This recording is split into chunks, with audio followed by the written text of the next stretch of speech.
সেটাও অন্যায়। একদিকে মিড ডে মিলে বাচ্চারা একটু ভাতের সঙ্গে যাতে ডিম পায় তার ব্যবস্থা হচ্ছে না, আর অন্যদিকে যারা মাছ মাংস ডিম সব খেয়েছে সেই তৃণমূলের দিকে আবার কিছু ডিম পাঠিয়ে দিচ্ছে। এগুলো তামাশা। আদতে কিন্তু ভাইপো যে বিদেশে টাকা পয়সা জমা করেছে হাজার হাজার কোটি টাকা, আমরা যখন বলেছিলাম বিদেশি বান্ধবীদের খাতায় সব টাকা জমা হয়েছে, ব্যাংককে, দুবাইতে, ইউরোপে, লন্ডনে, তখন অনেক খবরের কাগজ যারা আজকে এখানে নেই, টেলিভিশন চ্যানেলের দালালরা একেবারে উঠে পড়ে লেগেছিল। আর ওদের এক আইনজীবী আছে, ফিরদৌস জানবে, সঞ্জয় ঘোষ, সে একটা 150 পাতার চিঠি আমাকে পাঠিয়েছিল যে আপনি অভিষেকের মানহানি করেছেন, যদি না করেন তাহলে 2 কোটি টাকা মামলা করাবে আমার উপরে। আমি বললাম যার মান নেই তার আবার মানহানি কি করে হয়?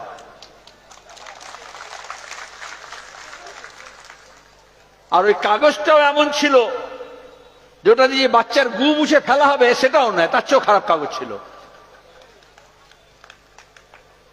আর এখন এই যে সব দেখছেন দলাদলি ঘোরাঘুরি হচ্ছে, কে কার পক্ষে বোঝা যাবে না। আপনাদের এখানকার এমপি, তাই তো, কি নাম, কাক নাকি কাকলি? হ্যাঁ জানি জানি রে ভাই, এখন কাকের মতো ক্যা ক্যা করছে বলে জিজ্ঞেস করছি আর কি। রাতারাতি বিজেপির কাছে চলে গেল, আবার সরাসরি বিজেপি না, এটা একটু বুঝতে হবে রাজনীতিরা। আপনাদের এমপি তো জোর করে হোক, জুলুম করে হোক, দখল করে হোক, ভালোবেসে হোক, ভোট নিয়ে তো এমপি হয়েছে। বুথ দখল করেই হোক, বা ঘর দখল করেই হোক, বা গ্রাম দখল করেই হোক, তখন দাঁড়িয়ে এখন সরাসরি বিজেপিতে না, কি একটা পার্টি, কার নাম শুনেছে কেউ? রাতারাতি একটা পার্টি গজালো, আর তারপরে সেখানে সে তারা এখন সব নাম লেখালো। আচ্ছা, এটাই যখন আমরা বলেছিলাম যে তৃণমূল কংগ্রেস যখন কংগ্রেস ভেঙে তৈরি হয়েছে, অল্প বয়সী ছেলেমেয়েরা জানে না, বয়স্করা জানেন। আজ থেকে 26 বছর আগে যখন তৃণমূল কংগ্রেস তৈরি হলো, 27 বছর আগে কংগ্রেস ভেঙে, ঠিক এইভাবেই আরএসএস বিজেপি পরিকল্পনা করে ঘাস ফুলের চিহ্ন দিয়ে তৃণমূলের নাম দিয়ে একটা পার্টি বানিয়েছিল। এটা বিজেপি বানিয়েছিল, আরএসএস বানিয়েছিল। এই জন্যই বিজেপির নেতারা কি বলেছিল যে যখন তৃণমূল জন্মালো তখন আদানি আর আম্বানি দাইমা ছিল। দাইমা হয় না, বাচ্চা জন্মানোর সময় লাগে, নার্সের কাজ করেছে। অনেকে তখন বিশ্বাস করেননি। মুকুল রায় পরে বলেছিল যে মমতা ব্যানার্জি আমাকে নাগপুরে পাঠিয়েছিলেন, সেখান থেকে কত টাকা পাবো, কোন লোক পাবো, কোন পুঁজিপতি পাবো, এইসব ঠিক হয়েছিল। তারপরে যখন মুকুল রায় বিজেপিতে গেল তো লোকে বললো আপনি তৃণমূল করেছিলেন, আপনি বিজেপিতে গেলেন। তখন মুকুল রায় বলেছিল যেটা বিজেপি সেটাই তৃণমূল, যাহা বিজেপি তাহাই তৃণমূল। শেষকালে যখন অসুস্থ হয়ে গেছে, মাথা ঠিক নেই, তখন বলেছিল। কিন্তু আসল কথা তখন বেরিয়ে যায় যখন লোকে বেশি মদ খায়, মাতাল হয়ে যায়, বা যখন মাথা খারাপ হয়ে যায়, মাথা বিগড়ে যায়, তখন সত্যি কথাটা বেরিয়ে আসে। আমি অপেক্ষা করছি যেদিন মমতার এরকম অবস্থা হবে, তখন মমতাও সত্যি কথাটা বলবে, তখন অনেক লোকের কাছে ব্যাপারটা পরিষ্কার হবে। গরিবের কথা বাসি হলে দাম হয়, তাই তো? আমরা তো গরিব পার্টি, কারণ radio, TV, air condition pavilion, helicopter, plane, তার সঙ্গে কিছু নায়ক নায়িকা, গায়ক গায়িকা, বুদ্ধিজীবী, কিছু ধর্মগুরু, তাদেরকে নিয়ে সাজিয়ে গুছিয়ে তো বলিনি। পরিষ্কার কথা পরিষ্কার ভাবে বলতে হয়। আর মমতা যখন বলেছে তখন নায়ক নায়িকা, গায়ক গায়িকা, আমি নাম বলবো কত, টালিগঞ্জ, টলিউড, বলিউড, হলিউড সব লোকজনকে নিয়ে বলেছে। কেন বলে? দেন এই যে আমরা মিটিং করছি, আমাদের এখানে সব পার্টি যারা নেতা নেত্রী আছে তারা আছে। যখন গান হয়, এমনি যখন একা কেউ গান করে বাঁশি বাজিয়ে, একতারা বাজিয়ে, দোতারা বাজিয়ে, কিন্তু যখন অর্কেস্ট্রা পার্টি হয় তখন নানান রকমের নানান মিউজিক থাকে না, কঙ্গো, বঙ্গো, অ্যাকর্ডিয়ান, সিনথেসাইজার, গিটার, গিটারের মধ্যে আবার তফাৎ আছে স্প্যানিশ, আরো নানা রকমের, এই সব মিলে একটা সুর বাঁধে। তাহলে আসলে আমেরিকা এই যে এখন দেখছেন ইরানের ওপর হামলা করছিল, এই যে ইসরায়েলকে দিয়ে, মোসাদকে দিয়ে যেভাবে প্যালেস্টাইনে গণহত্যা করছে, এই সব দুনিয়ার প্রতিক্রিয়া শক্তি, তার সঙ্গে দিল্লি, মুম্বাই, হায়দ্রাবাদ, এই সব পুঁজিপতি, তারা সবাই মিলে এক কাটতে হয়েছিল। তাদের কথা ছিল লাল হটাও, দেশ বাঁচাও। লাল হটেছে কিন্তু দেশ বাঁচেনি। তাই দেশকে যদি বাঁচাতে হয় তাহলে লাল ঝান্ডাকে আবার মজবুত করতে হবে। কিন্তু সামনে বলেছিল লাল হটাও, লাল হটেছে। যত না হটেছে তার থেকে বেশি মিথ্যা মামলা, খুন, জখম, ঘর ছাড়া, জরিমানা, জেল। এইখানে এই তো আমি আমেদের কথা বললাম, কতবার আক্রমণ হয়েছে, এরকম কত কমরেড হয়েছে। আপনাদের এখানে কতজন আছেন যাদের ঘর ছাড়া অবস্থা, কে টোটো লাগাতে পারবে না নিজের স্ট্যান্ডে, কেউ বাজারে দোকান দিতে পারবে না, কে ঠিকা শ্রমিক কাজ করতে পারবে না। আমরা গোটা দেশকে চিৎকার করে বলেছি যেটা অন্যায় হচ্ছে, কিন্তু ওই দালাল মিডিয়ারা তখন বলেছে না সিপিএম তো সব তৃণমূল হয়ে গেছে। বলেনি? যদি সিপিএম সব তৃণমূল হয়ে যেত তাহলে এই মানুষজন কোত্থেকে এলেন রাতারাতি এখানে দাঁড়িয়ে? কেন বলেছিল? কারণ মমতা যখন তৃণমূল তৈরি করেছিল তখন মুসলিম লীগ, বিজেপি, নকশালপন্থী, প্রাক্তন নকশাল, এই সব গিয়ে রাতারাতি তৃণমূলে মিশে গিয়েছিল। মনে নেই আপনাদের? এই জেলায় তো দেগঙ্গা থেকে হাসানুজ্জামান এমএলএ হতেন, তার ছেলে ছিল ডাক্তার নুরুজ্জামান, ইন্ডিয়ান ইউনিয়ন মুসলিম লীগের পশ্চিমবঙ্গের রাজ্য সভাপতি ছিল। পাশেই তো, আপনারা নিশ্চয়ই জানবেন। যখন তৃণমূল তৈরি হলো তাহলে সে তৃণমূলের ভাইস প্রেসিডেন্ট হয়ে গেল। বিজেপির যে প্রেসিডেন্ট ছিল তৃণমূলের ভাইস প্রেসিডেন্ট হয়ে গেল। বিজেপির যে সংখ্যালঘু মোর্চার সাধারণ সম্পাদক ছিল সে রাতারাতি তৃণমূলের সংখ্যালঘু মোর্চার সাধারণ সম্পাদক হয়ে গেল। পুরো অটোমেটিক ট্রান্সফার। তাহলে এখন দেখলে আমরা তাজ্জব হচ্ছি না? এইভাবে ইতিহাসের চাকা ঘোরে। এখন দাঁড়িয়ে যারা তৃণমূল ছিল, আপনাদের যারা বুঝিয়েছিল যে বিজেপিকে আটকানোর জন্য তৃণমূল, এটাই তো বলেছিল, এই ভোট পর্যন্ত তাই বলেছে তো। আর আমরা বলেছিলাম বিজেপিকে আনার জন্য তৃণমূল। এবার আপনারা বলুন তো বুকে হাত দিয়ে কোন কথাটা সত্যি? বিজেপিকে এখানে তৃণমূল আনার জন্য তৃণমূল তৈরি হয়েছিল, না বিজেপিকে আটকানোর জন্য তৃণমূল তৈরি হয়েছিল? তাহলে সিপিআইএম, বামপন্থীরা প্রথম থেকে বলে এসছে, জ্যোতি বসু বলেছিলেন খাল কেটে কুমির নিয়ে আসছো, মমতা বলেছিল প্রথমে জোট করে নিয়ে আসবো। এখানে এমন এই জন্য বলছি, এখনো অনেকে আছে, অনেকে বলে বাজার আছে চল ওদিকে ভিড়ে যাই, তাই তো? তারপরে তৃণমূলের লোকজন যারা লোভে গেছে, লোভে পাপ, পাপে মৃত্যু। কিন্তু অনেক মানুষ আছেন অসহায় মানুষ, ভয় হোক, ভক্তিতে হোক, কারণ পঞ্চায়েতি ব্যবস্থা আমরাই তৈরি করেছিলাম। সেখানে দাঁড়িয়ে ত্রিপল চাই, কল চাই, জল চাই, কিছু একটা ভাতা চাই। পঞ্চায়েতের মেম্বার, পঞ্চায়েতের প্রধান, পুরসভার লোক, তার কাছে না গেলে কিছু হবে না, ঘরের টাকা পাবে না, ঘর পাবে না। এ কথা আলাদা, ঘরের টাকার জন্য প্রত্যেকটা ইনস্টলমেন্টে কাটমানি খেয়েছে।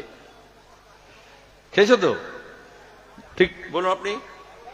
হ্যাঁ, কত টাকা দেবে, কত টাকা নেবে?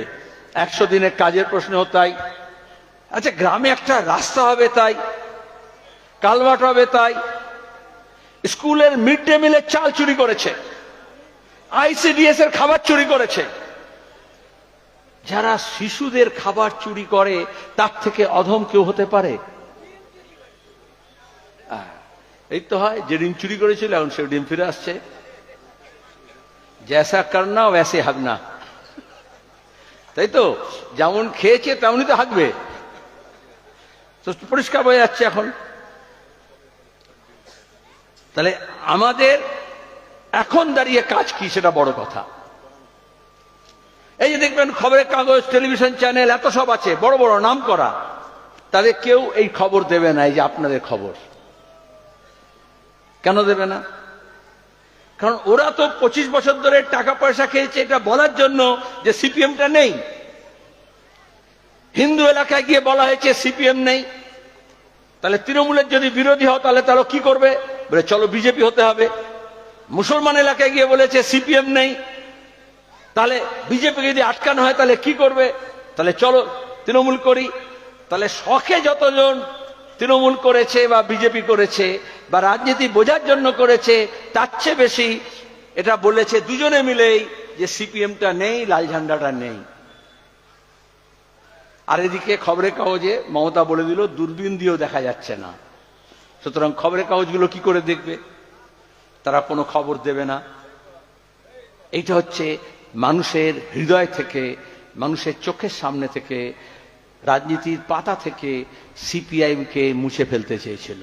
এই যে শুভেন্দু আজকে মুখ্যমন্ত্রী, তখন তৃণমূলের নেতা মাওবাদীকে নিয়ে এসেছিল, কিষেনজিকে। এই যে সৌগত রায় পাশে দমদমের এমপি, তখন কি বলেছিল? সৌগত রায় বলেছিল বুকে পোস্টার লাগিয়ে ঘুরতে হবে যে আমি সিপিআইএম করি না। এমনি এমনি বলেনি। পাশে ল্যান্ডমাইন ছিল, কিষেনজি ছিল, আর মাওবাদীদের বন্দুক ছিল। আজকে তৃণমূলের অবস্থা এমন হয়েছে যে সে এখন চোখ কান মুখ বন্ধ করে কান ধরে উঠবস করে বলছে আমি তৃণমূল করি না। এই শুভেন্দু বলেছিল লাল ঝান্ডা কেন? বাংলায় লাল কাপড়ের ন্যাকড়াও থাকবে না। যখন বলেছিল তখন সে তৃণমূলে ছিল, আর পরে সেই তৃণমূলের ঝান্ডাকে নিয়ে গিয়ে অমিত শাহের চেয়ার মুছতে আরম্ভ করলো বিজেপিতে যোগ দিয়ে। এই জন্য দেখবেন আগে যখন প্রথম তৃণমূল তৈরি হয়েছিল, একটু পুরনো কথা বলছি কারণ অনেকদিন পরে বলছি, তো আপনারা জানেন প্রথম প্রথম যখন হতো তখন তৃণমূলের ঝান্ডায় মমতার মুখ থাকতো মাঝখানে, থাকতো না তৃণমূলের ঝান্ডা? বলে আসলে তৃণমূলের ঝান্ডা থাকবে, অন্য কোনো ঝান্ডা থাকবে না। তারপরে যখন শুভেন্দু ওই ঝান্ডা নিয়ে চলে গেল অমিত শাহের পেছন মুছতে, তখন দেখে মমতা চক্ষু লজ্জা বলল ওই ঝান্ডায় আমার মুখ লাগাস না, ওটা দিয়ে খুব খারাপ খারাপ কাজ হচ্ছে। তখন থেকে তৃণমূলের ঝান্ডায় শুধু তৃণমূলের প্রতীক থাকতো, আর মমতার মুখ থাকতো না। অভিষেক এর ছবি থাকবে না শুভেন্দুর ছবি থাকবে? এই উত্তর 24 পরগনায় একটা মিটিং ছিল বারাসাতে, সেখানে মমতার ছবির সঙ্গে অভিষেকের থাকবে দ্বিতীয় ছবি না শুভেন্দুর থাকবে, এই নিয়ে তো ঝগড়া, কোনো নীতি নিয়ে না। এবার এখন দেখুন মমতা মুকুলকে দিয়ে, পরে শুভেন্দুকে দিয়ে এই সব মুসলমান এলাকাগুলোতে, শুধু শাসন না, উত্তর দিনাজপুর, মালদা, মুর্শিদাবাদ, 2 24 পরগনা, 2 মেদিনীপুর, প্রথমে মুকুল রায়কে দিয়ে তারপরে শুভেন্দুকে দিয়ে এই ব্যবস্থা করেছিল যত গুন্ডা বদমায়েশ মস্তান আছে। আজকে জাহাঙ্গীরের কথা, আজকে শাহজাহানের কথা, আজকে কাজল শেখের কথা, পরিকল্পিতভাবে তাদেরকে ব্যবহার করো। কোথাও বালি পাচার, কোথাও গরু পাচার, কোথাও কয়লা পাচার, কোথাও মেয়ে পাচার। যেখান থেকে অভিষেক আর মমতার কাছে টাকা জমা হবে সেখানে অনুব্রত থাকবে, সেখানে জ্যোতিপ্রিয় মল্লিকও থাকবে। কিন্তু খবরের কাগজ, টেলিভিশনে প্রতিদিন এই দেখো কাজল শেখ, এই দেখো জাহাঙ্গীর, এই দেখো শাহজাহান। আর মমতাকে আরএসএস বলল তুমি মমতা থাকলে হবে না, তোমাকে মমতাজ সাজতে হবে। যেমন নায়ক নায়িকাদেরকে ডাইরেক্টর বলে দেয় কিরকম পোশাক পরতে হবে কোন সিনে, ওই রকম ডাইরেক্টররা নাগপুর দিল্লি থেকে বলে দিল, ওয়াশিংটন থেকে বলে দিল যে কিরকম ভূমিকা পালন করতে হবে। আর তখন দাঁড়িয়ে মমতা ব্যানার্জি হেজাব পরে ইফতার পার্টি করে, প্রথম মনে আছে ওই যে বলে টিপু সুলতান মসজিদের ইমাম মৌলানা বরকতিকে নিয়ে একটু ইনশাআল্লাহ মাশাআল্লাহ সুবহানাল্লাহ বলছিল না? হ্যাঁ, আমি এই বয়স্ক লোকরা বলছেন হ্যাঁ ঠিক ঠিক, কেন এখন গত 10 বছর ধরে বলছিল না, কেন বলছিল? এইটাকে বলে বিভাজনের রাজনীতি। তাহলে মমতা যদি মুসলমান সাজে, মমতাজ সাজে, তিনটে লাভ। এক, মুসলমানদের জন্য কিছু করতে হবে না, লোকে বলে যাই হোক ভাই বাপের বেটি তো আছে, একটু আমাদের হয়ে দেখছে তো, আমাদের কথা বলছে তো, আমাদের মতো সাজছে তো, আমাদের নেতাদেরকে কাজী মৌলানা মৌলভী সাহেবকে তো মঞ্চে নিয়ে এসে বসিয়ে দিচ্ছে। আর দুই হচ্ছে ওদের জন্য অন্য কোনো কাজ করতে হবে না, বলেছিল 10,000 মাদ্রাসা করে দেবো, ভাঙড়ে মুসলমানদের জন্য একটা মেডিকেল কলেজ করে দেবো। 1 বছরে সিদ্দিকুল্লাহ চৌধুরী যখন মমতার কাছে গিয়েছিলেন মুসলমানদের জন্য কি হলো, তখন বলেছিল কেন, তোমাদেরকে তো আমি 99% কাজ করেই দিয়েছি তোমাদের। বোঝা আসছে? তাহলে খবরের কাগজ টেলিভিশনে না, কানে কানে আরএসএস বিজেপি, যে হিন্দু ধর্মনিরপেক্ষ মানুষ যারা দেশভাগ দেখেছেন, যারা ছিন্নমূল মানুষ হয়েছেন, তাদের মনের মধ্যে গেঁথে দিল দেখো মমতা সব মুসলমানকে দেখে দিচ্ছে। তাহলে কেন জাহাঙ্গীর, কেন শাহজাহান, কেন কাজল শেখ এইভাবে সামনে প্রজেক্ট করা হলো। আর মমতা এরকম একেবারে হিজাব পরে এসে মঞ্চে বসলো, মোনাজাত করতে উঠেছে না ইবাদত করতে উঠেছে না মিটিং করতে উঠেছে বুঝতে পারবেন না। আমাদের মেয়েরা যেরকম অজু করে বাড়িতে দেখেন না, খালাকে ফুপুকে ভাবিকে দেখেছি এরকম মাকে একেবারে শাড়ির আঁচল দিয়ে বা দুপাট্টা দিয়ে পুরো চুল যাতে কানের পাশ থেকে কাপড়টা মুড়ে দেয় যাতে চুল বাইরে না বেরিয়ে যায়, তাহলে অজু ভেঙে যাবে। মমতা ব্যানার্জি ওই রকম করে বাজারে নামতো। আমাকে অনেক লোকজন বলেছে, আজকে আপনি তো বলছেন, আমাকে বলেছে কুচবিহারে আমি যখন বক্তৃতা করছি আর মমতার সমালোচনা করছি, তৃণমূলের সমালোচনা করছি, একজন চাচা উঠে এসে বললেন বাবা তুমি খুব ভালো ছেলে, ভালো থাকো, আমি তোমাকে দোয়া করি, কিন্তু মমতা নামে এসব বলো না। কেন? বলে ও জেসে নেতা না, ও সাক্ষাৎ ফেরেশতা আসমান থেকে নেমে এসেছে। তারপর থেকে আমি বলতে আরম্ভ করলাম যে হাদিসে লেখা আছে অনেক সময় শয়তান শয়তানি হরকত করার জন্য ওই রকম ভেক পাল্টে আসে এবং মানুষকে দিয়ে শয়তানি কাজ করে। তাই তো করে তো, ভুল বললাম না তো? তাহলে এটা তো আরএসএস বলে দিয়েছে, এটা তো মোহন ভাগবত বলে দিয়েছে, যাতে লোকের যে রাগ মমতার উপরে বা তৃণমূলের উপরে বা অভিষেকের উপরে তার থেকে বেশি শাহজাহানের উপরে, জাহাঙ্গীরের উপরে, মুসলমানের উপরে, মুঘলের উপরে, আওরঙ্গজেবের উপরে হোক। তাহলে মমতা মমতাজ হয়ে যাক, এইটা হচ্ছে রাজনীতি। এটা একটু মুশকিল হচ্ছে, লোকে অত তলিয়ে কি দেখবে, অত সব কেন বলছেন, এখন তো শুনছেন, তাহলে অত সব কি শোনার আছে? দেখ বিরিয়ানির প্যাকেটের সাইজটা কি আছে, বিফ বিরিয়ানি দিয়েছে না মাটন বিরিয়ানি দিয়েছে না চিকেন বিরিয়ানি দিয়েছে, তাই তো? হ্যাঁ, তাহলে রাজনীতিতে শুধু বাইরের প্যাকেট দেখলে হয় না, এ অন্দর কি বাত হ্যায়, ভেতরে ব্যাপারটা একটু তলিয়ে দেখতে হয়। আর আমরা যখন বললাম এ অন্দর কি বাত হ্যায়, তখন ওরা বললো না রে ভাই না, এ আরাম কা মামলা হ্যায়। বলেনি? এখন বুঝতে পারছে আসলে ये आराम का मामला नहीं है, ये हराम का मामला है। আমরা বলেছিলাম এই হারামের যা কামিয়েছে, ঘরের টাকা, 100 দিনের কাজের টাকা, চাকরির নিয়োগের দুর্নীতির টাকা, মাদ্রাসার টাকা, পঞ্চায়েতের টাকা, পুরসভার টাকা, রেশনের টাকা, এই সব টাকা আদায় করতে হবে। চিট ফান্ড থেকে শুরু করেছিল। দেখবেন বিজেপিও কিন্তু চিট ফান্ডের কথা আর বলে না। কেন বলবে না? কারণ দুজনে মিলেই, নারদা হোক বা সারদা হোক, দুজনে মিলেই খেয়েছে। এবং এখনো আবার বিজেপি সরকার আসার পরে ভাগাভাগি হচ্ছে যে ভাই তোর বেলায় তুই আমাকে এতটা দিয়েছিলি, নিজের এতটা রেখেছিলি, এবার আমার বেলায় আমি এতটা খাবো এতটা রাখবো। আমরা এই ভাগাভাগির রাজনীতির বিরুদ্ধে। ভাগাভাগি মানে যেমন হিন্দু মুসলমানের ভাগ, সাম্প্রদায়িকতার ভাগ, তেমনি 75-25-এর ভাগও বটে, যে কতটা দিল্লি খাবে, কতটা অমিত শাহ খাবে, কতটা RSS খাবে, আর কতটা তৃণমূল খাবে। 10 বছর আগে বলেছিলাম, যখন তৃণমূল 2016 সালে বিজেপি তৃণমূলকে বলেছিল ভাগ মমতা ভাগ, বলেছিল না, একটা স্লোগান দিয়েছিল ভাগ মমতা ভাগ, তখন এখন কিন্তু বলছে না।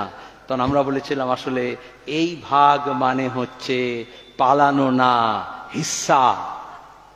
তুমি এত লুট করছো, এত চুরি করছো, এত জোর চুরি করছো, এত কাটমানি খাচ্ছ, হাজার হাজার কোটি টাকা, তার ভাগ দিতে হবে। আর এখন কাকলি কথা এই জন্যই বললাম, এরা সব আসলে গিয়ে ভাগাভাগি ঠিক করার চেষ্টা করছে যাতে এই লুটটা চলতে থাকে। কারণ লড়াইটা ছিল লুটে খাওয়ার বিরুদ্ধে, খেটে খাওয়ার লড়াই। খেটে খাওয়ার লড়াই লাল ঝান্ডা করে, আর এই জন্য ওরা বলেছিল লাল হটাও। এই বিধানসভা ভোটেও তৃণমূল হারলো, বিজেপি জিতলো, তাহলে কি হলো? খেটে খাওয়া মানুষ জিতলো না, বেকার ছেলে মেয়ে, ছোট ব্যবসায়ী, দোকানদার, হাটুরে ভেরিতে কাজ করে, রাজমিস্ত্রির কাজ করে, ছোট ছোট কারখানায় কাজ করে, হকার, তারা জিতলো। প্রতিদিনই বুলডোজার দিয়ে বুঝিয়ে দিচ্ছে। আমরা দেখলাম কিরকম তৃণমূলের আমলে এই পূর্ব কলকাতায়, দক্ষিণ 24 পরগনায় আগুনে কারখানায় পুড়ে মরল শ্রমিক। আর এখন দেখলাম শুভেন্দুর আমলে কিরকম ওই বন্দর এলাকায় নির্মীয়মান গোডাউনে ছাদ ভেঙে কিরকম শ্রমিক মরে গেল। ওটাই তো আসল কাজ। তাহলে খেটে খাওয়া মানুষ হেরে গেল, লুটে খাওয়া মানুষ জিতে গেল। প্রতিদিন হকার উচ্ছেদের নামে সমস্ত স্টেশনগুলোতে আর রাস্তাগুলোতে এটাই প্রমাণ দিচ্ছে। বুলডোজার কেন? শক্তির প্রদর্শন, ফাঁসির শক্তি। তারা এই বুলডোজার দিয়ে মানুষকে গুড়িয়ে দেওয়ার চেষ্টা করে। প্যালেস্টাইনে প্রতিদিন আমরা দেখছি গণহত্যা, আর বুলডোজার দিয়ে ইসরায়েলের শক্তি কিরকম ওখানকার মানুষের ঘর ভাঙে, স্কুল কলেজ হাসপাতাল ভেঙে গুড়িয়ে দিচ্ছে। মমতা ব্যানার্জি তৃণমূল কোনদিন দেখবেন আমেরিকার বিরুদ্ধে, ইসরায়েলের বিরুদ্ধে একটা কথা বলবে না। তাহলে সে RSS এর বিরুদ্ধেও কথা বলেনি। তাহলে লড়াইটা হচ্ছে দক্ষিণপন্থীর বিরুদ্ধে বামপন্থীদের, লুটে খাওয়ার বিরুদ্ধে খেটে খাওয়া মানুষ বাঁচতে পারে না যদি সে একসঙ্গে না হয়। এজন্যই আমরা মিছিল করি, এজন্যই মিটিং করি, এজন্যই বলি দুনিয়ার মানুষ এক হও। আর এজন্যই বিজেপি তৃণমূল হিন্দু মুসলমানের নামে মানুষকে ভাগ করে, বাঙালি বিহারীর নামে ভাগ করে। আমরা বলি নানা ভাষা, নানা মত, নানা পরিধান, বিবিধের মাঝে দেখো মিলন মহান। আমাদের ভাষা আলাদা হতে পারে, পোশাক আলাদা হতে পারে, খোরাক আলাদা হতে পারে, কিন্তু আমরা সবাই ভারতীয়।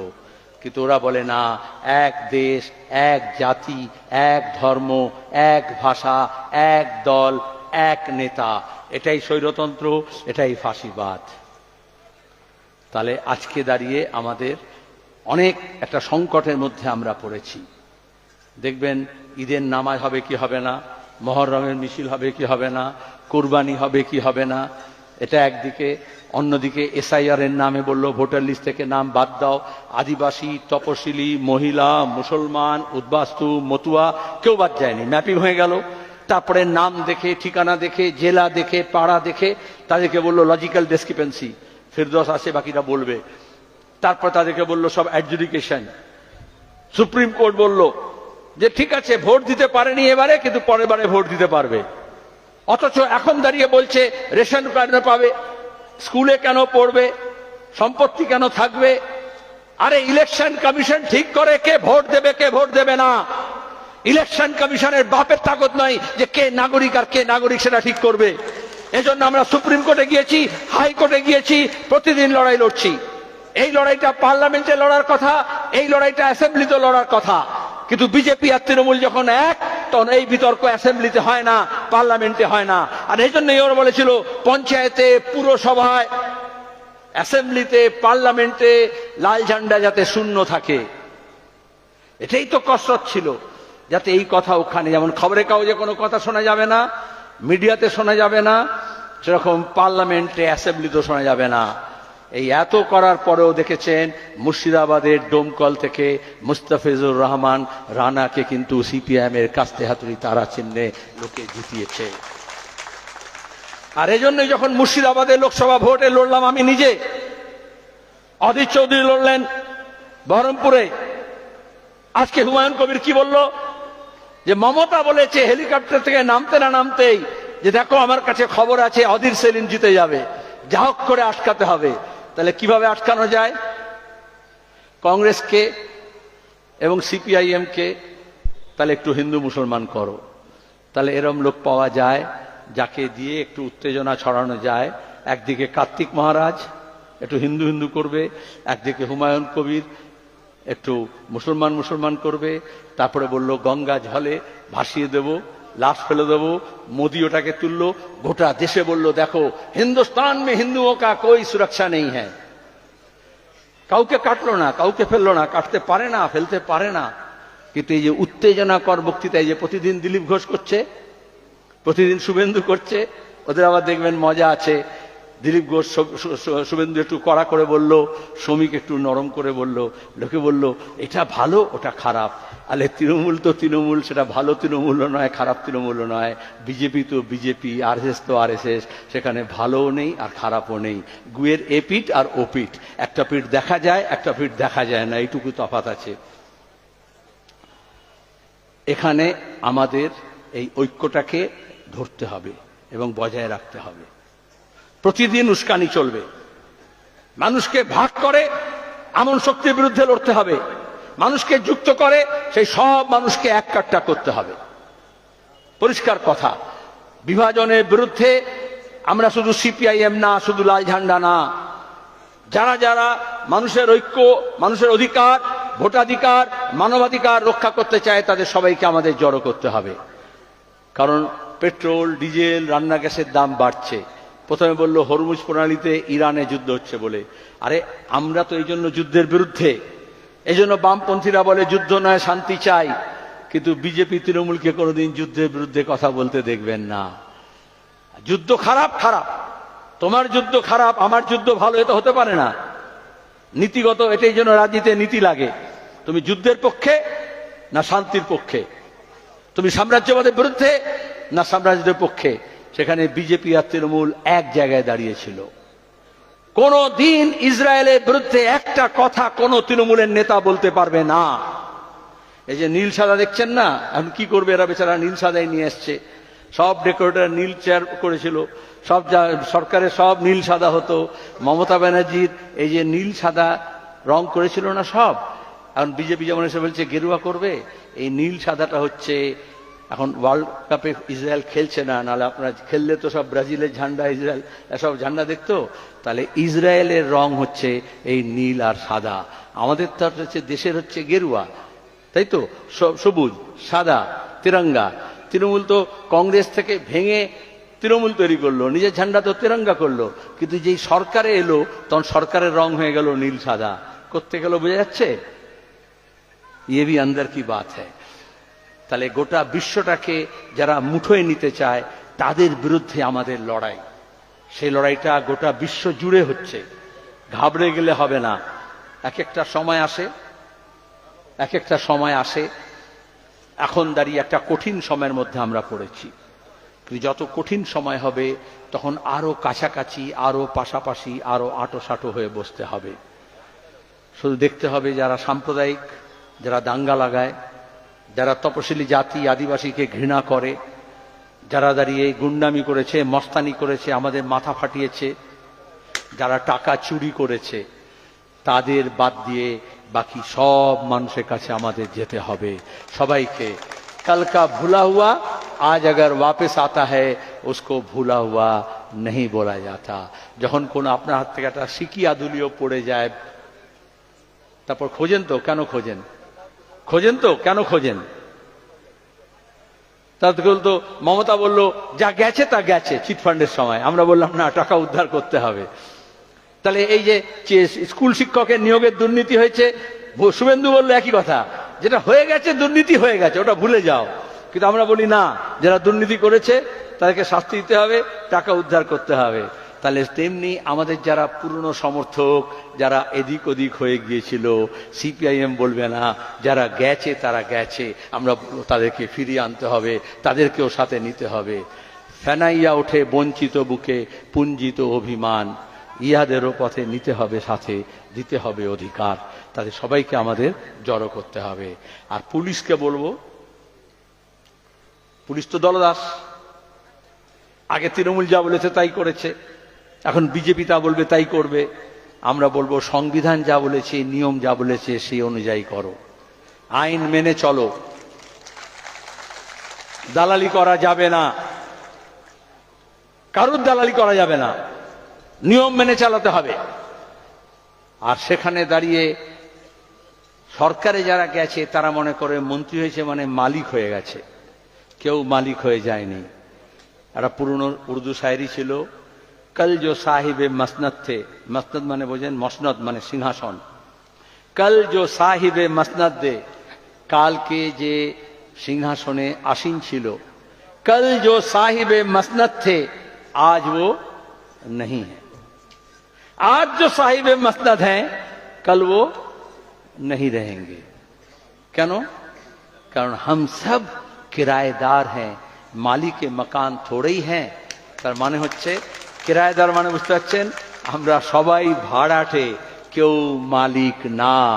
ममता होक बा शुभेन्दु होक बा मोदी होक बा जोशी होक, जोगी होक बा अमित शाह होक, जे निजेदेरके मालिक मने करे ताहले भूल हबे। एई देशटा कारुर केना गोलाम ना। सभी का खून शामिल है इस मिट्टी में, सभी का खून शामिल है इस मिट्टी में, किसी का बाप का हिंदुस्तान थोड़ा ही है। যে তারা বলবে যে তুমি থাকবে না, এ থাকবে না, তাহলে যে বাদ দেওয়ার যে রাজনীতি হচ্ছে, সেই বাদ দেওয়ার রাজনীতির বিরুদ্ধে সবাইকে যোগ দেওয়ার রাজনীতি আমাদের করতে হবে, সবাইকে জড়ো করতে হবে। খেটে খাওয়া মানুষ লুটে খাওয়া মানুষের বিরুদ্ধে লড়বে, এবং আজ না হলে কাল, একদিনে না হলেও একদিন এই লড়াই আমরা জিতবো, এই বিশ্বাস আমাদের রাখতে হবে। ইনকলাব।